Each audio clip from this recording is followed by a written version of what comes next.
Hello there, my sleepy fellows. Tonight, we will wander together into a story that drifts gently between the known paths of Hogwarts and the places where even its enchanted maps fade into blankness.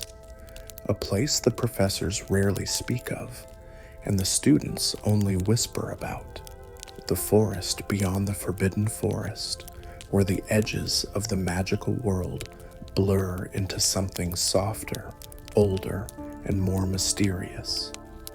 But do not worry, for this journey will not be one of fear. Instead, we will step quietly, slowly, and with wonder, as though we are tracing the outline of a dream. The evening air around Hogwarts was cool and calm, the kind that carried the faint scent of pine from the forest and the warmth of torches burning along the castle walls. The sky, a quilt of deep velvet, was scattered with bright stars, and the moon hung low, casting silver ripples across the black lake. Inside the castle, the day's hum had settled into the comfortable murmur of nighttime routines, a few last footsteps echoing along stone corridors, the occasional soft laugh from a common room, and the low, steady hoot of an owl returning to the owlery. In the Gryffindor common room, a gentle fire glowed in the hearth, its flames leaning lazily against the logs, sending shadows dancing across the walls. The air was warm, tinged with the faint scent of parchment and the sweetness of treacle tart, still lingering from the feast earlier that evening. The lanterns were dimmed, their light golden and soft, and the armchairs seemed to cradle the students who had sunk into them. You can imagine yourself there, perhaps curled in a chair by the window, a blanket over your knees, and the soft hum of conversation blending with the crackle of the fire. Beyond the glass, the castle grounds rest in peaceful darkness, the outlines of the forbidden forest barely visible, like a sleeping giant at the edge of the world. Somewhere, deep within those trees, lies a place almost no one has seen. The enchanted marauder's map ends before it. No charmed parchment nor magical guidebook will show its paths. But there are stories, gentle ones, half remembered, about a glade where the air glimmers faintly at twilight, about a brook whose water hums softly like a lullaby, and about old magic that asks nothing but for you to walk quietly and listen. Before we begin, if you find comfort in these quiet journeys, you may choose to follow along for more nights like this, nights where magic lingers in the air and the world slows to a gentle rhythm. But for now, let's allow the fire to warm us, the shadows to stretch and yawn, and our steps to take us slowly toward that unseen edge of the forest. For tonight, the castle is calm, the night is kind, and the story is waiting.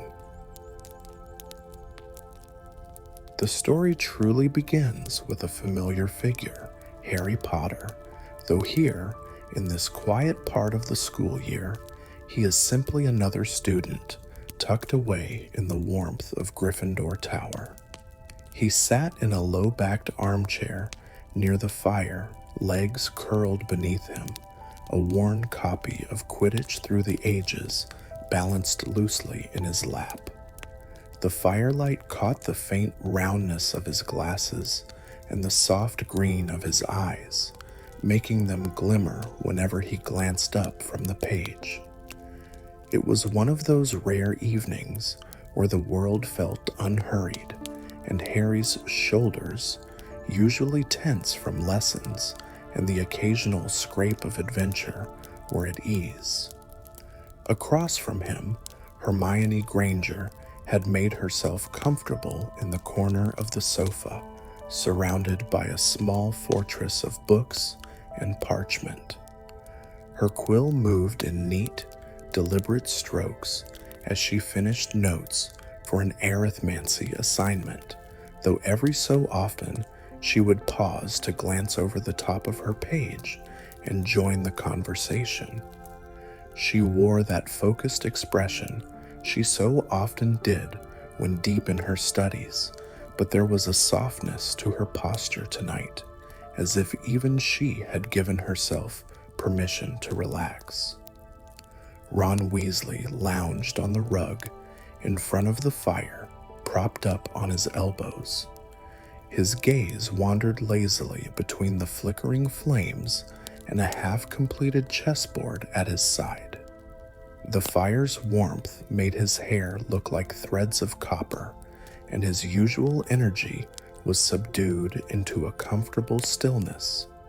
He reached now and then for a Bertie Bott's every flavor bean from a small paper bag by his knee, tossing one into his mouth without much inspection, a habit that, judging by the occasional grimace, was not without its risks. The three friends spoke in the easy rhythm of people who knew each other's company better than their own thoughts. Their words floated gently between them, small remarks about classes, Hogsmeade visits, and the strange patterns of the autumn weather. No one hurried the conversation. It was a slow tide of sound that rose and fell with the crackle of the fire. Crookshanks, Hermione's ginger cat, had claimed the best spot of all, curled in the armchair beside Harry, purring with the low, steady sound of deep contentment. Occasionally, his tail flicked lazily, as though responding to some invisible thought. It was in this soft cocoon of friendship and warmth that the seed of the evening's journey was planted. They were not seeking an adventure, not tonight. But the castle has its own way of sending whispers along the stone corridors, of letting its secrets drift into the thoughts of those willing to listen. None of them knew it yet, but the firelit comfort of this room was about to spill into something more, something hidden beyond the edges of their well-known world. The evening in Gryffindor Tower had worn itself into that still, drowsy hour when the fire spoke louder than the people. Shadows reached higher along the walls, and outside, the wind played at the windows, carrying the scent of rain yet to fall. It was in this hush that the change began, not with a sudden noise, but with something so small, so subtle, it might have been missed entirely. Harry was the first to notice. Between turning pages, his eyes wandered toward the far wall where the light from the fire barely touched. Something there, a darker patch in the stonework, no bigger than his own hand, seemed to shift, almost as if breathing. At first, he thought it was a trick of the firelight, the way shadows sometimes stretch and curl. But when he looked again, the shape had deepened, its edges softening into a faint shimmer. He frowned, leaning forward in his chair. "Hermione, do you see that?" he asked quietly, not wanting to disturb the calm too much. She glanced up from her parchment, following his gaze. Her eyes narrowed, and she tilted her head the way she did when she was deciding whether to trust her first impression. "It's odd," she murmured, "like a heat shimmer, but indoors." Ron twisted around from his spot on the rug. "Probably just your glasses fogging up, mate," he said, though his voice lacked its usual teasing edge. He saw it too, a ripple in the wall, faint as the distortion above hot pavement on a summer day. For a long moment, the three of them simply watched it. The shimmer neither grew nor faded, but it gave the strange impression of waiting, as though it were aware of being observed. The sound of the fire filled the silence between them, crackling in a rhythm that suddenly felt more deliberate than random. Crookshanks stretched, yawning, then jumped down from the chair.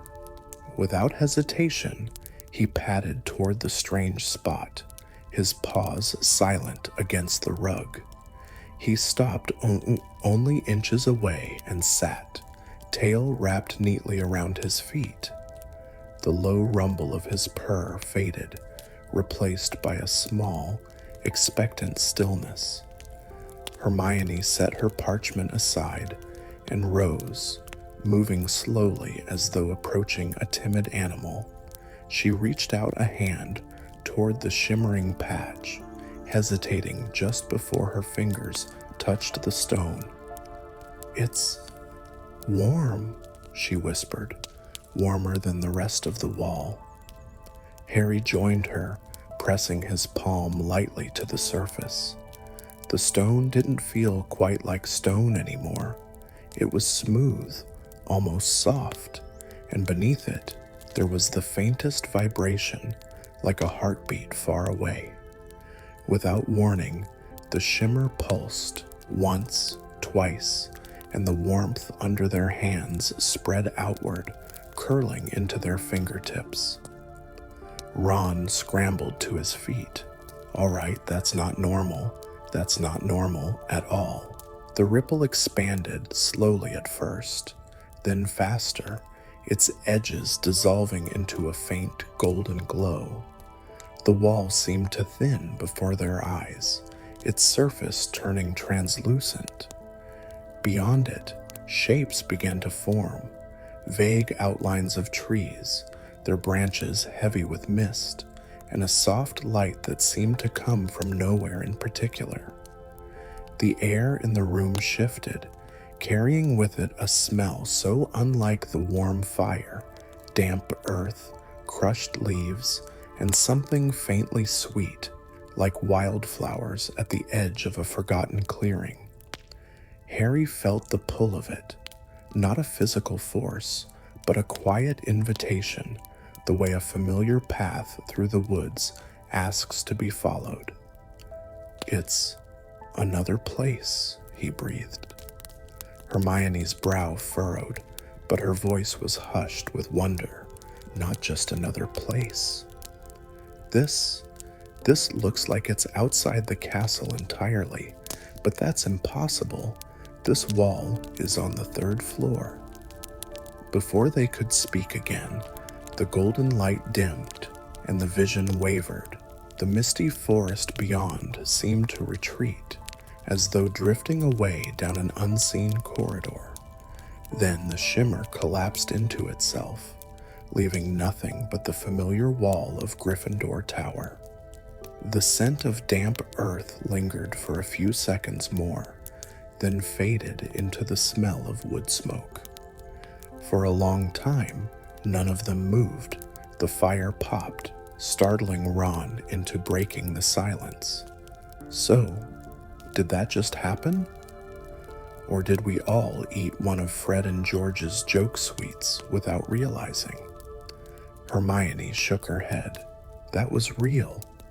I've read about similar enchantments, temporary windows to other locations, but nothing that's just appeared like that on its own. Harry glanced back at the wall, half expecting it to shimmer again. It looked as ordinary as ever, but he couldn't shake the feeling that something on the other side was still aware of them, still waiting. And though none of them said it aloud, they each knew this wasn't the sort of thing that would leave them alone now that they'd seen it. Hogwarts had many mysteries, but some of them had a way of finding you. The following evening unfolded in the same slow rhythm as the last, the kind of evening when the castle itself seemed to breathe in longer intervals, each moment stretching into the next. Rain had passed in the late afternoon, leaving the air cool and clean, and the windows of Gryffindor Tower rattled softly in the lingering breeze. Harry, Hermione, and Ron had agreed to meet by the fire again, partly because it was warm, but mostly because none of them could stop thinking about what they'd seen the night before. The wall looked completely ordinary now, rough stone, faintly warm from the fire, utterly unremarkable. Yet Harry couldn't shake the sense that it was listening. It was Ron who broke the comfortable silence first.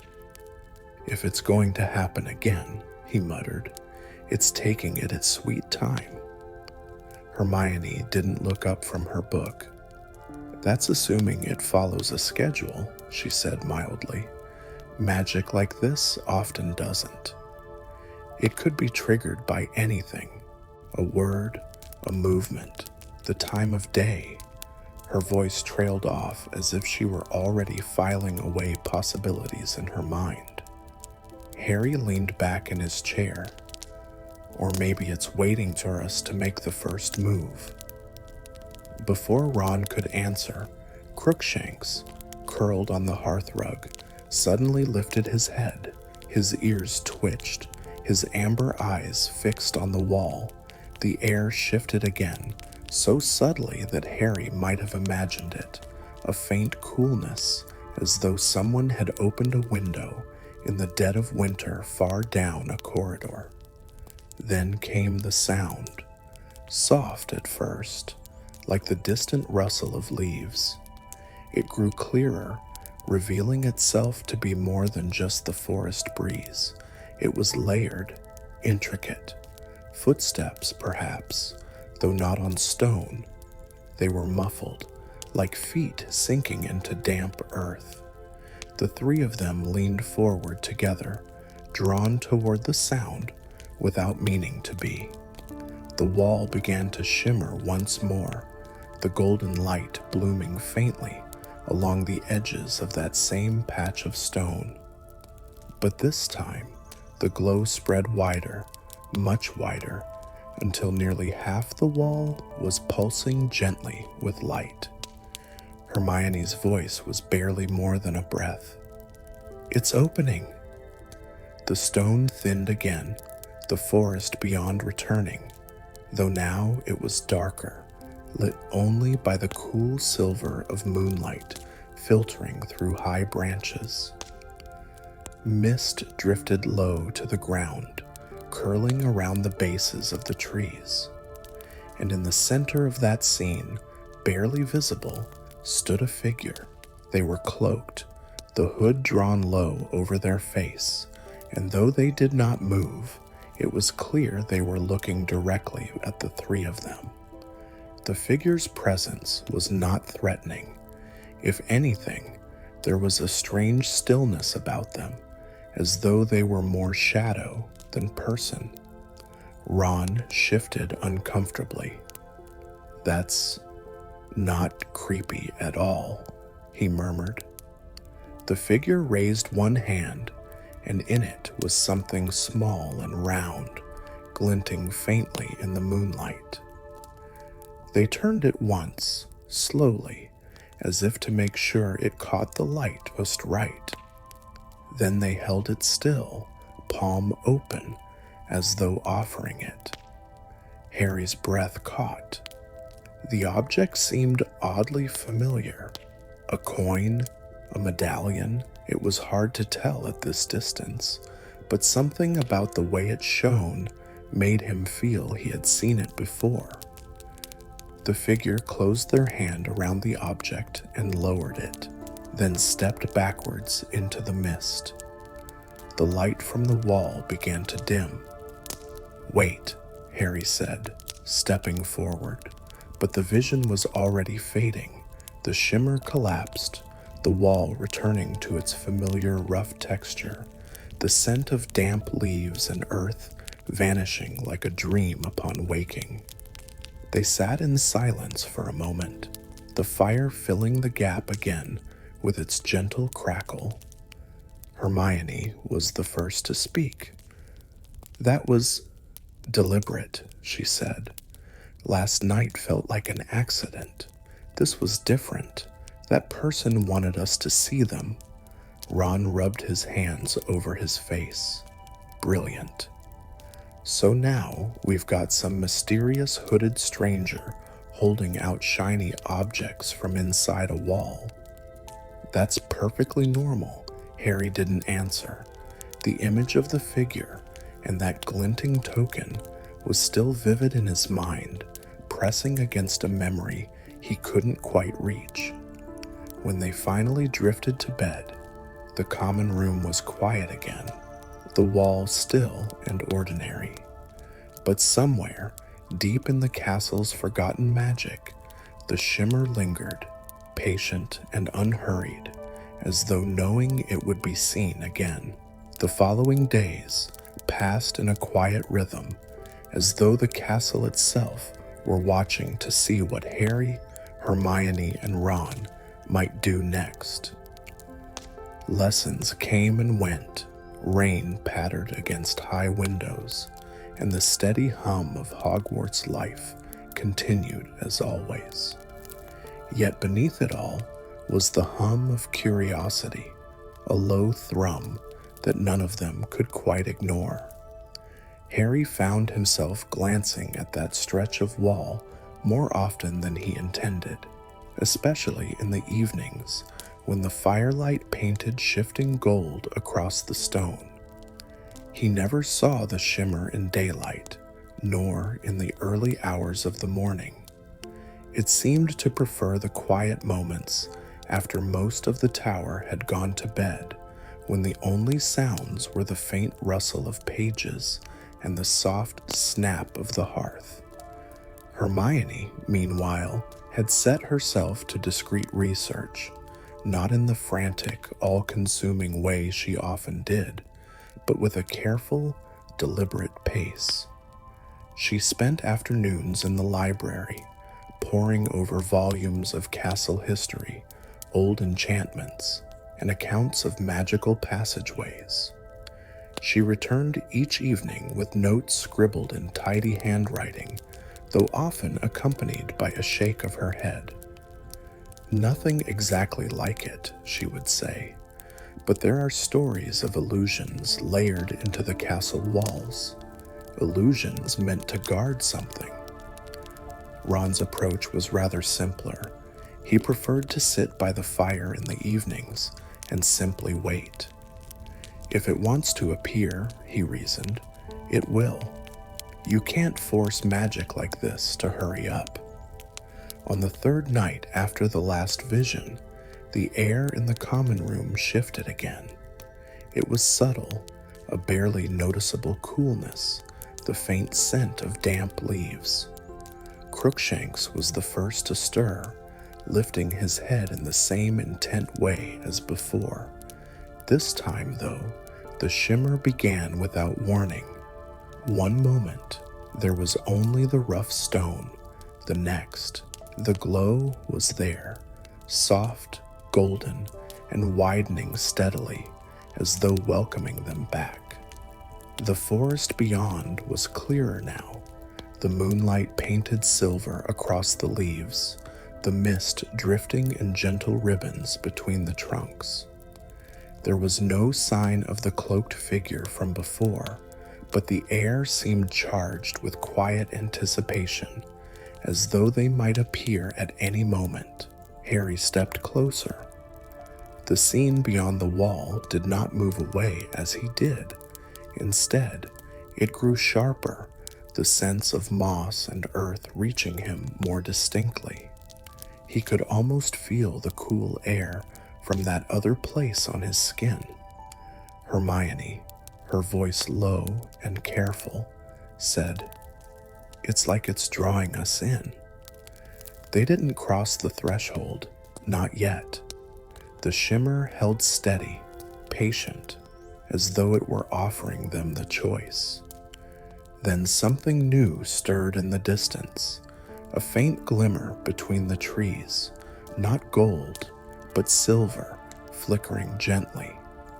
It moved, not like torchlight, but with a rhythm, as if carried by something living. Slowly, it drew nearer, until Harry could make out its form. A fox, its fur pale as frost, its eyes bright and knowing. Around its neck hung a chain, and from it dangled a small, round token that swung as it walked. The fox stopped just at the edge of the mist, looking directly at them. It tilted its head, the chain swaying, and in that small motion, Harry caught another flash of recognition, the same glint as the object the cloaked figure had held. For a long moment, the fox simply watched them. Then, as softly as it had come, it turned and slipped back into the shadows, its light fading among the trees. The shimmer remained for a heartbeat longer, the forest holding its breath, before the golden light slowly drew back into the stone. The common room returned to its usual quiet, the fire's warmth washing over them again. Ron let out a long breath. So now it's sending animals. Fantastic. Hermione's eyes were far away, thoughtful. That wasn't just an animal, she murmured. I've read about guardians like that. Messengers between places. They only appear when someone is meant to follow. Harry didn't answer. The image of the fox, the way its eyes had seemed to see far more than they should, was fixed in his mind. The forest was no longer just a vision. It felt like a place that existed, waiting just beyond the reach of the known Hogwarts grounds. They didn't make a decision that night, but all three of them knew it was coming. The next time the wall shimmered, they would be ready to step forward. The next evening, the air in the Gryffindor common room seemed to carry an unspoken agreement. No one had actually said, "Tonight we'll go," but each of them knew it. There was a quiet readiness in their movements. Harry with his wand slipped discreetly into his sleeve, Hermione with a small pouch of supplies tucked into her pocket, and Ron carrying nothing more than his determined expression. The fire had burned low, the embers glowing faintly, when the shimmer began again. It was softer than before, as if coaxing them rather than calling, yet it held a certainty that made Harry's chest tighten with anticipation. The familiar scent of damp leaves drifted through the air, and the golden light widened until the forest beyond stood clearly before them, bathed in moonlight and mist. Crookshanks, perched on the arm of a chair, watched intently, but did not move. Perhaps he knew this was not his journey. They stepped forward together. No one spoke. Words seemed too loud for the moment. And when they reached the edge of the shimmering wall, Harry took the first step through. The air changed instantly. It was cooler, tinged with the faint sweetness of night flowers and the deep, rich scent of earth. The mist curled around their ankles like a living thing, and the sound of the common room faded into silence behind them. The forest was hushed, but not unfriendly. A faint silver glow lingered on the leaves, and far off, an owl called in a slow, steady rhythm. The path ahead was not a clear track, but a gentle opening between the trees, as though the forest itself was parting for their passage. Hermione glanced around, her eyes wide in quiet wonder. "It doesn't feel like the Forbidden Forest," she whispered. "It's calmer, older." Maybe Ron gave a dull nod. "Still feels like something's watching us, though." They moved slowly, letting their footsteps fall soft on the damp ground. The deeper they went, the more the air seemed to hum with a low, steady magic, not the crackling, unpredictable kind Harry had felt in duels or charms practice, but something ancient and steady, like the heartbeat of the land itself. After a while, they came to a small clearing where the mist pooled more thickly, catching the moonlight like a pale, shimmering lake. In the center stood a fallen tree, its bark worn smooth by time. At its base lay a scattering of small, round stones, each one etched with faint, curling patterns. Hermione crouched down, picking up one of the stones with care. "These aren't just carvings," she murmured. "They're runes, protective ones, I think. But they're different." She traced the design with her fingertip, frowning thoughtfully. "Not exactly like the ones we've studied." Before Harry could reply, the mist stirred. A soft rustle sounded from the trees, and from the shadows emerged the pale fox they had seen before. Its silver light cast faint patterns across the ground, and around its neck the token swayed gently. It stepped to the edge of the clearing and sat, its bright eyes fixed on them. Without quite knowing why, Harry stepped forward. The fox did not move away. It simply tilted its head, as though inviting him closer. Up close, the token was clearer, a small disc of silvery metal, engraved with the same curling patterns as the stones at their feet. Harry reached out a hand, but before he could touch it, the fox rose and padded to the far side of the clearing. It paused, looking back once, and then slipped between two moss-covered trees. "That's a follow me if I've ever seen one," Ron said quietly. Hermione hesitated, looking at the runes once more before joining them. "I think we're meant to go where it's leading us. But we should be careful. Magic this old often has its own rules." They followed, the forest closing gently around them. The path narrowed, winding through roots and over small streams, each turn guided by the faint, steady glow of the fox's fur ahead. It never rushed, never strayed far from sight, as though ensuring they could keep pace without fear. At last, they emerged into another clearing, smaller this time, with a single ancient tree at its center. Its trunk was thick and twisted, its branches stretching wide, and from its bark hung strands of soft, glowing moss that swayed as though moved by an invisible breeze. The fox padded to the base of the tree and sat once more, the token at its neck catching the light. Hermione's voice was hushed. "I think this is where the path ends." Harry stepped closer, drawn by something he couldn't quite name. The moss seemed to hum softly, the sound like a distant lullaby. Beneath it, carved into the tree's bark, was a symbol, the same as on the token. He looked back at Hermione and Ron.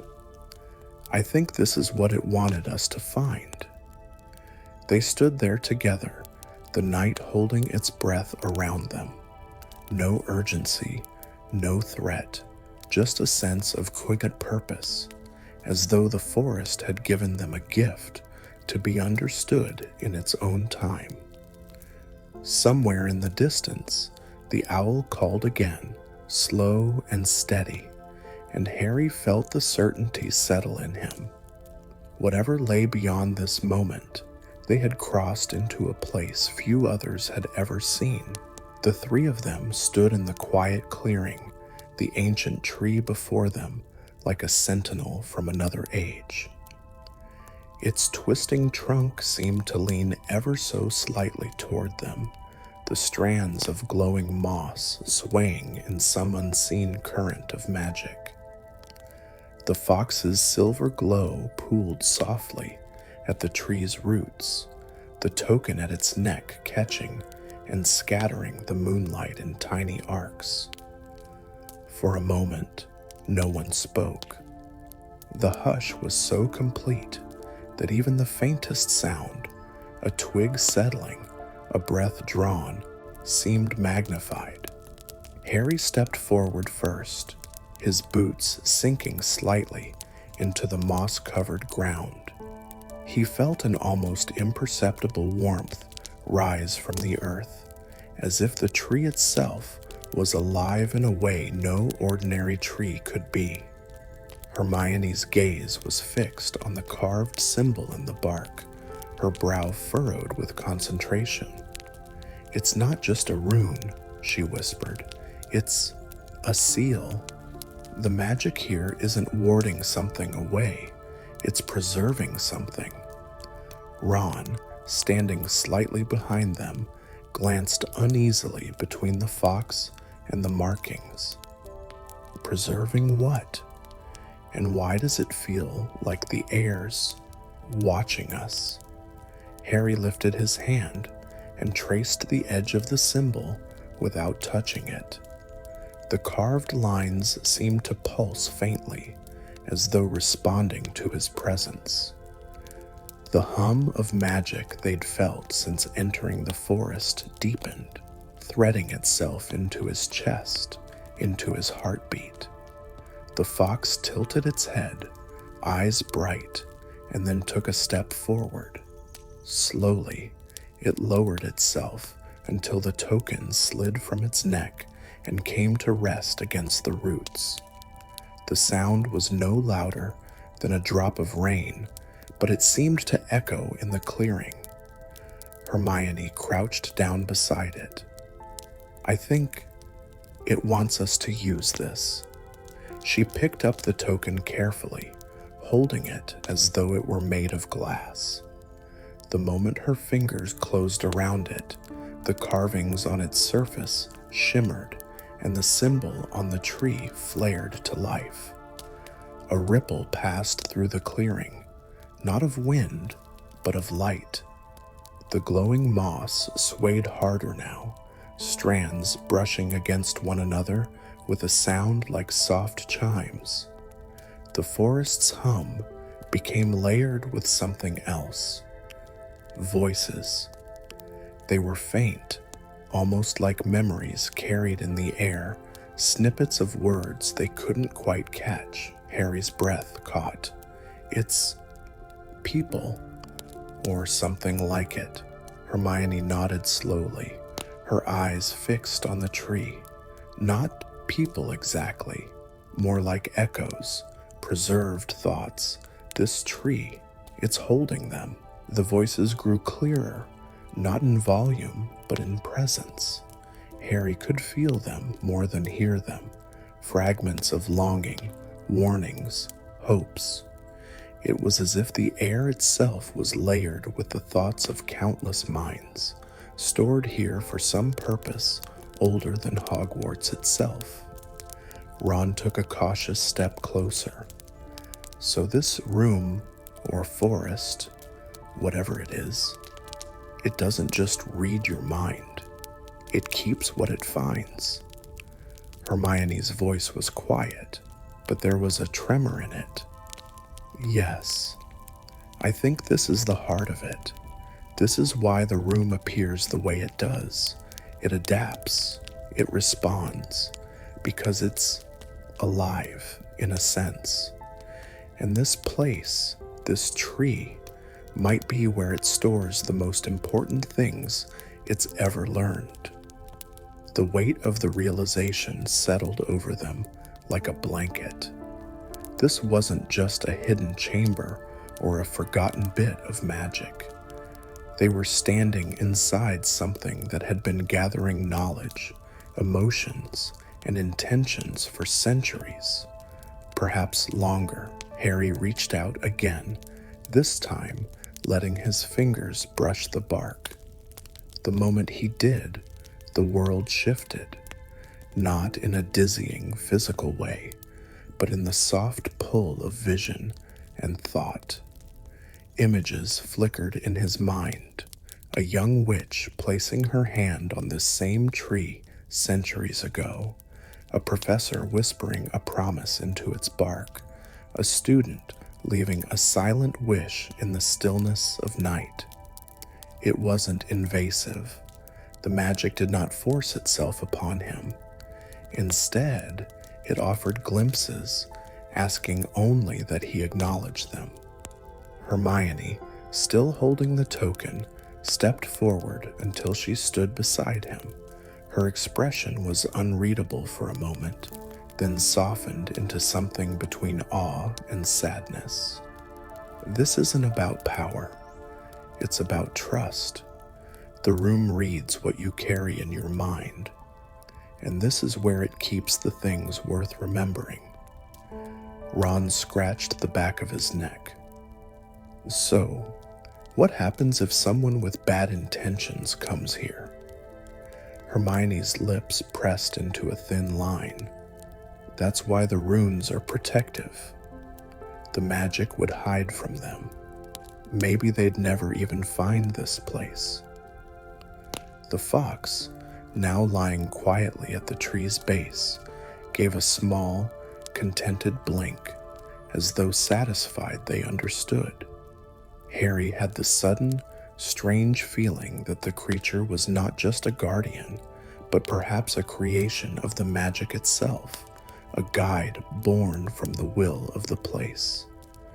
They stood together in silence for a long while, letting the truth of the place settle in. The clearing, the tree, the preserved thoughts, it was all part of something vast and hidden, a secret that didn't need to be solved, only respected. Finally, Hermione placed the token back at the roots. The carvings dimmed, the moss's glow softened, and the hum in the air quieted until it was once again just the faint pulse of the forest. The fox rose, circled the token once, and then began to pad toward the path from which they had come. Harry glanced at his friends. I think that's our cue. And together, they followed, not with the urgency of before, but with a steady calm, each step carrying the weight of what they now knew and the promise to protect it. The path back through the forest felt different now. Where earlier there had been a constant undercurrent of mystery, that faint hum, the shifting shadows, the sense of being quietly observed, there was now a soft stillness, as if the place itself had exhaled in relief. The silver fox padded ahead of them with unhurried grace, its glow dimmed to a gentle shimmer that illuminated just enough of the way forward without breaking the natural darkness. The air was cooler here, carrying the faint scent of damp earth and distant rain. The leaves overhead rustled in a low, steady rhythm, and the occasional drop of dew slipped free to fall onto the moss below. Harry felt the tension in his shoulders loosening with every step, as though the forest had chosen to release them from its quiet vigilance.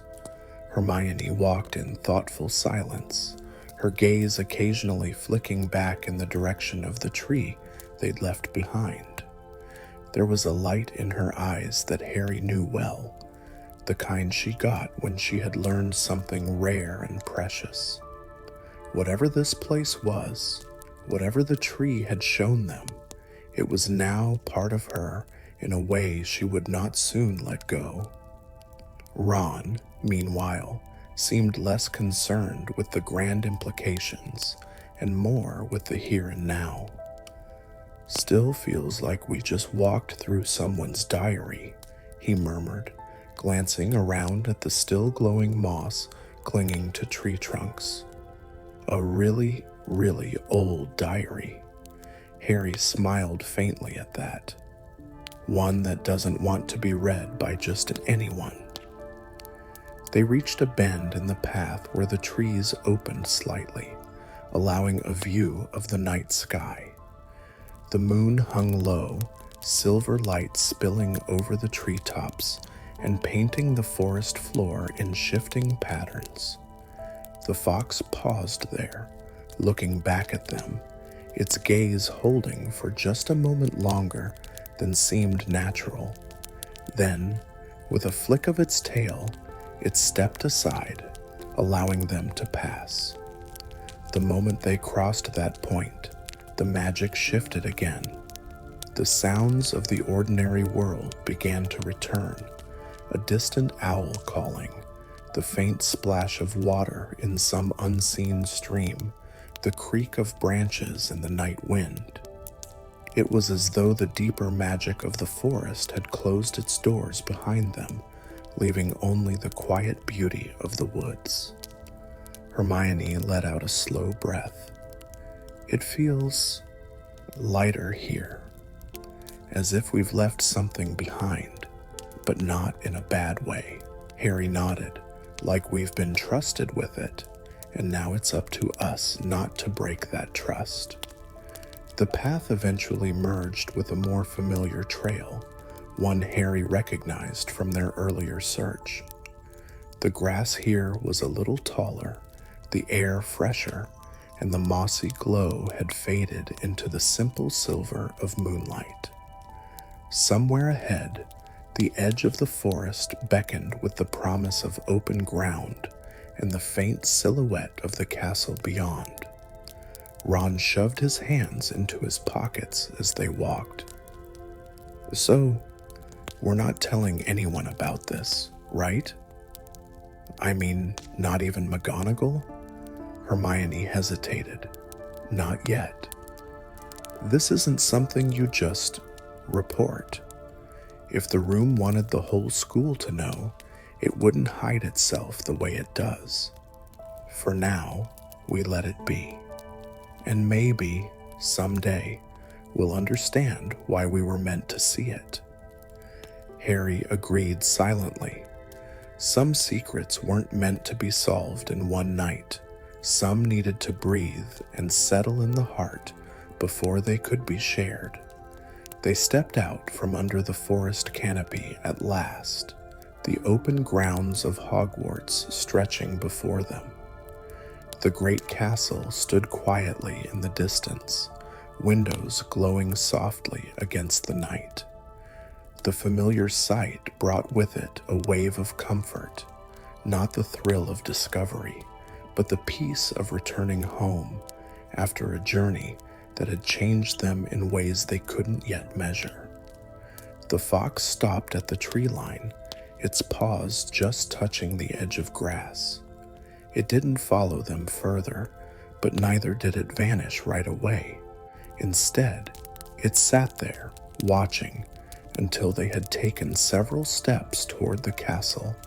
Then, with the faintest shimmer of silver, it was gone, as if the night had simply swallowed it whole. For a while, none of them spoke. The sound of their footsteps on the grass was steady, unhurried, and above them, the stars shimmered like scattered fragments of the magic they had just left behind. The weight of the moment settled into something quiet and enduring, a memory that would remain long after the night had ended. By the time they reached the castle steps, the last traces of forest magic had faded from their senses. Yet, in the stillness of their hearts, the echo of that hum remained, not as a mystery demanding to be solved, but as a promise kept between them and a place that had trusted them enough to show its heart. And as they slipped inside, the warm, familiar air of Hogwarts wrapping around them, Harry knew they had returned not just to the castle, but to themselves, carrying a secret they would guard with care, until the time was right for it to be told. The castle was quiet now, its stone walls holding the calm of a place that had seen countless nights like this one. Somewhere far below, the great lake reflected the moonlight in silvery ripples, and the wind whispered softly through the tall grass at the edge of the grounds. Inside, the corridors glowed faintly from the torches, their flames swaying just enough to remind them that magic was still breathing here, even in the silence. Harry, Hermione, and Ron walked together, the soft sound of their footsteps echoing faintly against the old stone floor. They didn't feel the need to speak anymore. The night had said all it needed to say. The warmth of the castle's familiar air wrapped around them like a blanket, easing away the last traces of the forest's cool mystery. As they reached the Gryffindor common room, the fire was still gently crackling in the grate, casting golden light across the armchairs. It smelled faintly of smoke and old parchment, a scent that always seemed to belong to late nights and quiet thoughts. Hermione settled into her favorite chair by the fire, a book resting loosely in her hands, though she didn't open it. Ron dropped into the armchair opposite her, his eyes half-lidded, staring into the flames as if they might hold the same quiet magic they had just left behind. Harry lingered a moment, looking around the room. It was the same as it always had been, warm, welcoming, familiar, and yet he knew something had shifted. They had ventured past the place where the maps ended and found something that was meant to be kept safe in their hearts. He sat down near the fire, letting its warmth soak into his bones.